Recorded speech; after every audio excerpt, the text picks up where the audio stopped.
The sound came from the wall. Not a knock. Not a scratch. A breath. I froze in the narrow hotel room, one sock half on, my suitcase open like a wound at my feet. The heater rattled once, then went silent. Outside the window, snow pressed against the glass in thick, unmoving sheets, swallowing the world beyond the 5th floor. The sound came again. Slow. Wet. As if someone were breathing through fabric. I stepped closer to the wall separating my room from the one next door. Room 508. According to the front desk clerk, it had been empty all winter. I placed my palm against the peeling wallpaper. The breath stopped. Silence flooded back in. Too heavy, too aware. My own heartbeat thudded in my ears. I told myself it was pipes. Old buildings always made noises. Especially in winter. Especially in places like this. Half-forgotten hotels clinging to dead mountain roads. I pulled my hand away. That's when the whisper came. So close it felt inside my skull. Don't unlock it. I stumbled back, knocking into the bed. My phone slipped from my fingers and slid beneath the frame. I stared at the wall, waiting for laughter, for proof I wasn't alone. Nothing. Then, softly, almost kindly, the whisper returned. You're already inside. The lights went out. And something clicked inside the wall, as if a lock had just turned. The emergency lights stayed on, but the hallway beyond my door remained dark. I stood there longer than I should have, my hand wrapped around the cold handle, listening for footsteps, any sign that another human being still existed on this floor. The silence answered me instead. It wasn't empty silence. It felt occupied, like a room where someone had just stopped talking. I let go of the handle. The door didn't click. It didn't unlock. It simply stayed the way it was, firm and final, as if it had decided something about me. I stepped back into the room. The red glow flattened everything. Bed, desk, curtains, turning familiar shapes into strangers. Shadows gathered where corners should have been. The erased door in the wall looked darker now, its outline clearer, as if the emergency lights were helping it remember itself. I told myself I was tired. Storms did this to people. Isolation did this. My name is Ethan Cole. I sell logistics software to companies that barely remember my name once the contract is signed. I live out of hotels more than apartments. Places blur together after a while. Same beige walls, same stale coffee, same thin mattresses. But this hotel didn't blur. The Blackridge Winter Hotel felt deliberate. Like it had been waiting to be noticed. Earlier that evening, when I'd stepped into the lobby, the warmth had hit me too fast. Artificial. The air smelled wrong. Old wood soaked with something sweet and sour beneath it. The lights were dim but clean, casting long reflections across the polished floor. No music. No television. No sound but the storm clawing at the windows. The clerk sat behind the desk, hands folded, eyes down. She looked younger than me, but her face carried a tired sharpness, like someone who hadn't slept properly in years. Just one night, I'd said, forcing a smile. Roads closed. She nodded once and slid the ledger toward me. When I wrote my name, the pen hesitated, dragging slightly on the paper, as if the ink didn't want to move forward. 5th floor, she said. End of the hall. She passed me the key. It was heavy. Real metal. Not a card. Her fingers stayed on it a moment too long. Doors lock automatically, she said. Then paused. If you hear anything, don't open walls. I looked up. Sorry. She had already pulled her hand back.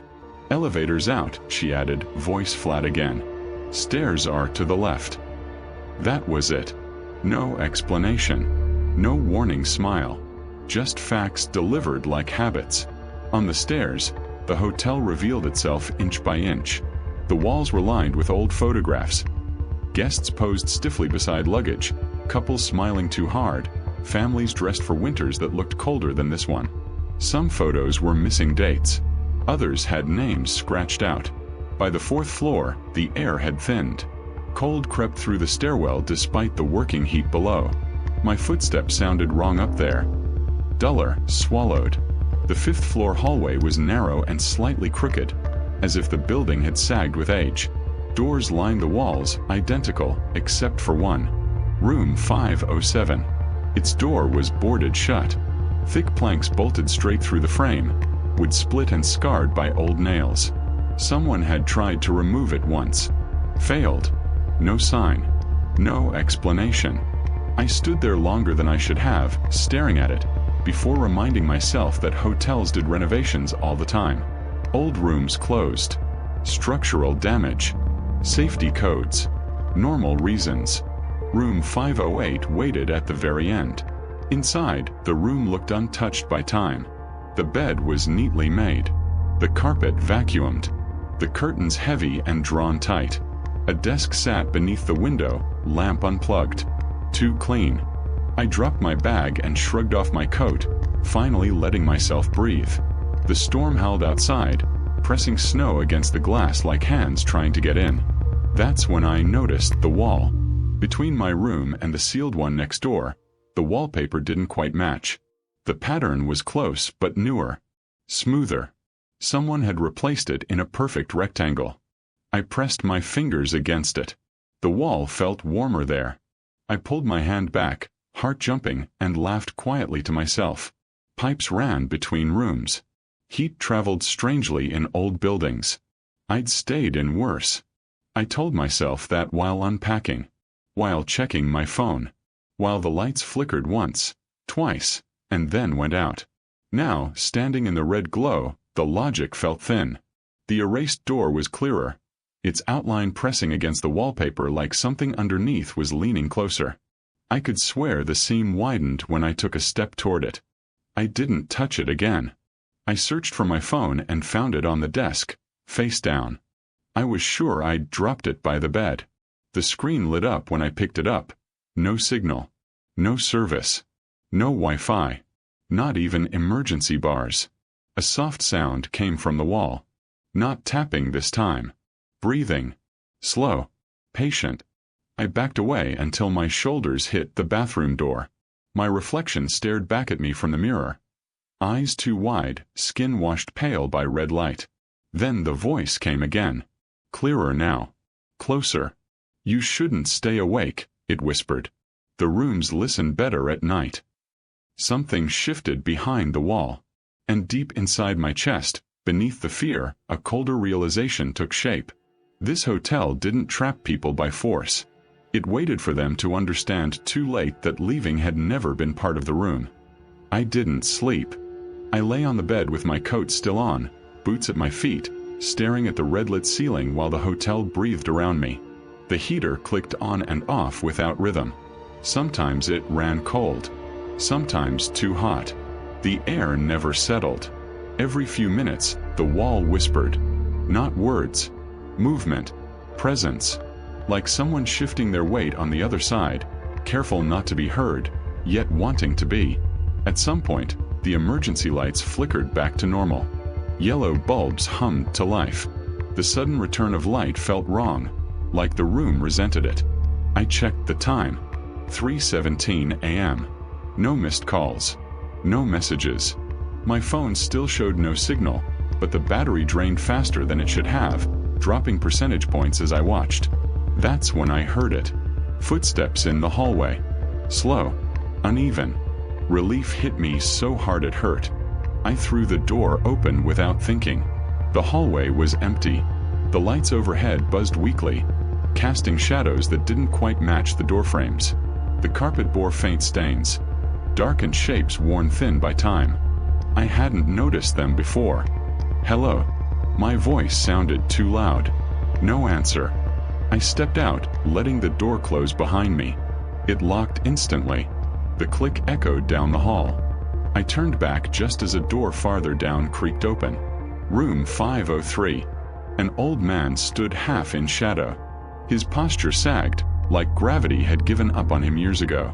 He wore a hotel robe, thin and yellowed, the fabric hanging loose from his frame.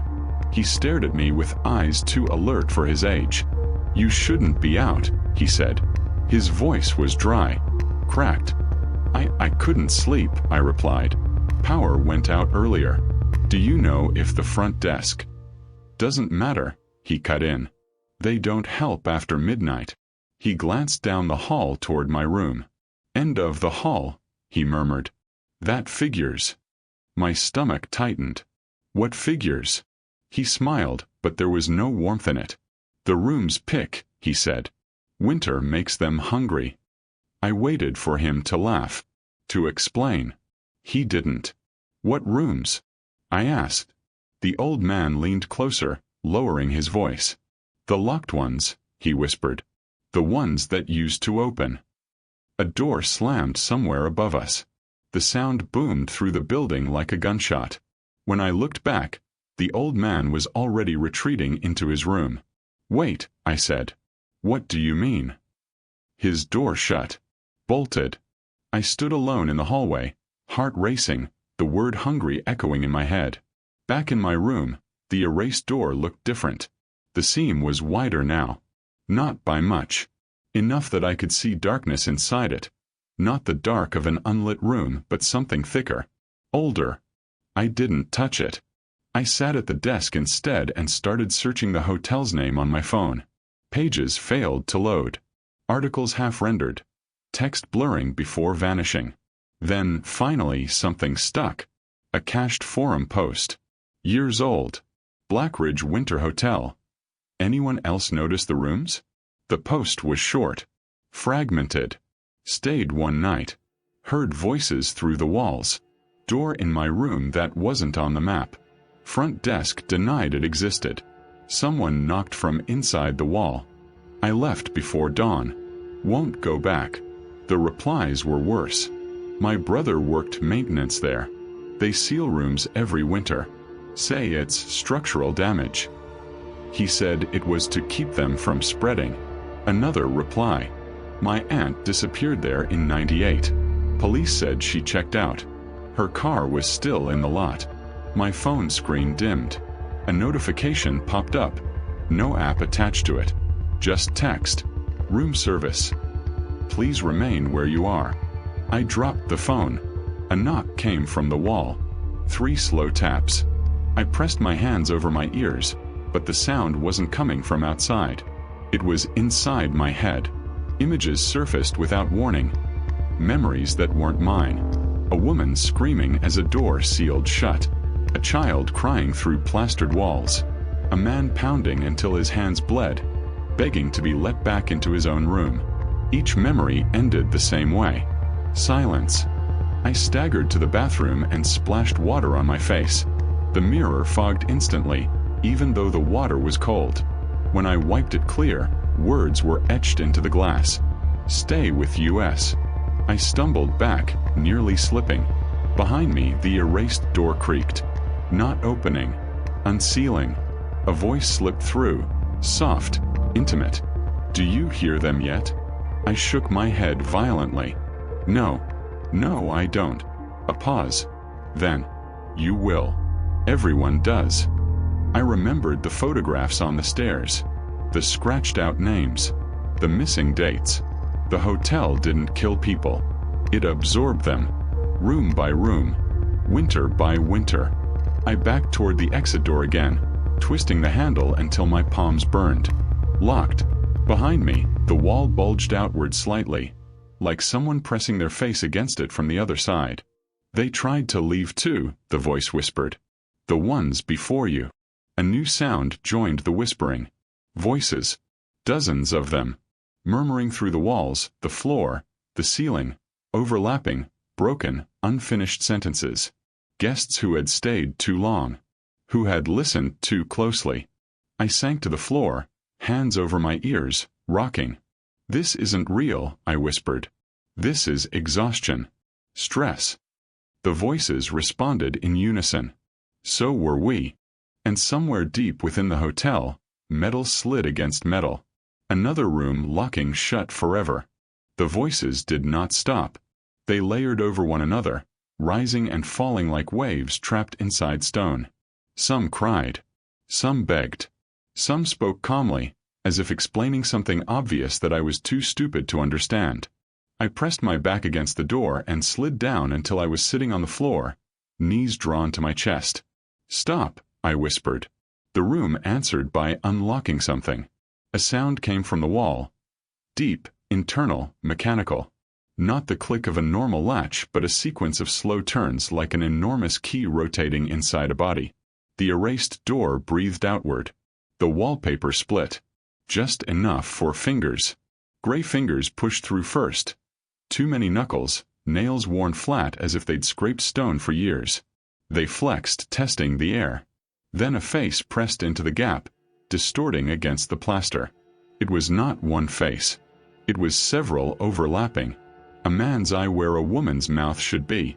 A child's cheek stretched across an old man's jaw. All of them sharing the same expression. Relief. "You finally see us," they said together. I screamed. The sound barely left my throat before the hotel swallowed it. The walls absorbed the noise, drinking it in. The voices hummed, pleased.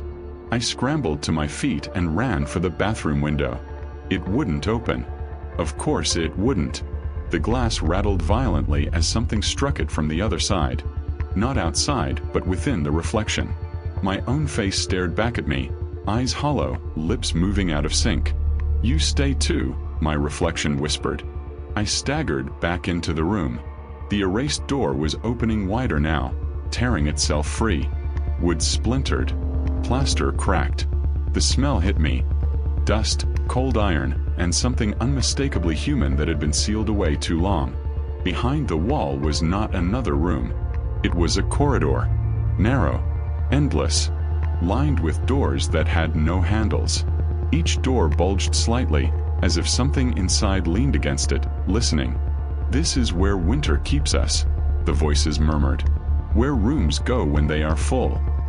I shook my head, choking on panic. I didn't do anything. I just needed a place to sleep. A laugh rippled through the corridor. So did we. The floor beneath me lurched. The room stretched, elongating like a bad dream. The exit door slid farther away with each step I took toward it. Time bent. The clock on the wall spun uselessly, hands blurring into a circle. Footsteps thundered from the hallway. I looked up, hope flaring. The clerk stood there, or what was left of her. Her uniform hung wrong on her body, stretched thin over angles that didn't belong. Her eyes were empty holes, dark all the way through. "You stayed past the warning," she said calmly. "Help me," I begged. "Please. Unlock the door." She tilted her head. "Every winter," she said. "Someone asks that." The corridor behind me surged forward. Hands poured out. Dozens, hundreds. Grabbing at my coat, my arms, my legs. Cold fingers dug into flesh, not hurting, not yet, just claiming. I screamed again, this time without holding back. "Don't fight it," the voices whispered. "Fighting makes the room tighter." I felt my memories slipping. Not fading, moving. Moments of my life peeled away and drifted down the corridor, embedding themselves into the doors. My childhood bedroom. My mother's voice. Hotel rooms I'd stayed in before, now feeling strangely familiar. They were being added. I clawed at the floor, nails splitting as the corridor pulled me in. The erased door behind me sealed shut, cutting off the room I had arrived in. I was inside now. Fully. The voices softened. "Say it," they urged. "Say you belong." I opened my mouth and realized something terrible. I wasn't being dragged anymore. I was standing. On my own. The hands released me. The corridor waited. I understood then. The hotel didn't need force. It only needed consent, given in exhaustion, fear, and silence. I whispered, barely audible. "No." The corridor reacted. The doors screamed. A sound like every trapped voice breaking at once tore through the space. The walls convulsed. The lights shattered. The floor cracked beneath my feet. The hotel howled. And the corridor collapsed inward, taking me with it. Darkness swallowed everything. The last thing I heard was a lock snapping shut. Not behind me. Inside my chest. I woke, or thought I did. The room was silent. Too silent. The red glow of the emergency lights was gone, replaced by pale winter light filtering through heavy curtains. Snow pressed against the glass like it had always been there. The heater clicked once, then stayed quiet. Nothing moved. Nothing breathed. I sat up slowly. My hands were scraped, dirt under my nails. My coat was torn, boots scuffed, but I was alone. Or at least I thought I was. The erased door was gone. Not covered, not hidden, gone. A smooth wall replaced it. No seam, no hint of passage. I pressed my hands against it. Nothing. Cold plaster, unyielding. The room looked exactly as it had when I first arrived. Too perfect, too clean. My phone lay on the desk, face up, battery full. Signal bars blinking. Normal notifications waiting for me like nothing had happened. I picked it up, scrolling through messages. Work emails, news alerts. Nothing mentioned the hotel, the storm, or the voices. Nothing out of the ordinary. I checked the hallway. Empty. Normal. Doors all accounted for. Room 507's planks were gone, replaced by an ordinary door. Room 503, the old man's room. No one. I opened the door to leave. Hallway quiet. Carpet undisturbed. Lobby empty. I stepped outside. Snow crunched under my boots. The storm had passed. The sign of the Blackridge Winter Hotel swayed in the wind. Flickering weakly, mundane. I kept walking. Days later I told someone about it. My story. The erased doors, the voices, the corridor that consumed memories. My friend smiled politely, suggested sleep deprivation, stress, or imagination. I knew better. Because at night, when I try to sleep, I hear it. Not in the walls of a hotel. Not in a corridor that doesn't exist anymore. But inside me. A faint echo of footsteps. Faint voices murmuring. The corridor waiting somewhere, patient. I touch my chest sometimes. It feels different. Hollow, cold. And sometimes when I close my eyes, I see the doors again. Not mine. Not the ones I walked past. Doors that haven't been opened for decades, lined up in endless hallways waiting. I'm free, I think. But a lock has turned. Somewhere deep inside. And I know, the winter rooms never forget. They never let go. Even when you leave. Even when no one believes you. And sometimes in the quiet, I hear a whisper. We're still here. I lie awake, staring at the ceiling. Snow presses against my window. Cold, silent, patient. And I know the truth. Some doors don't just close behind you. They stay open. Waiting.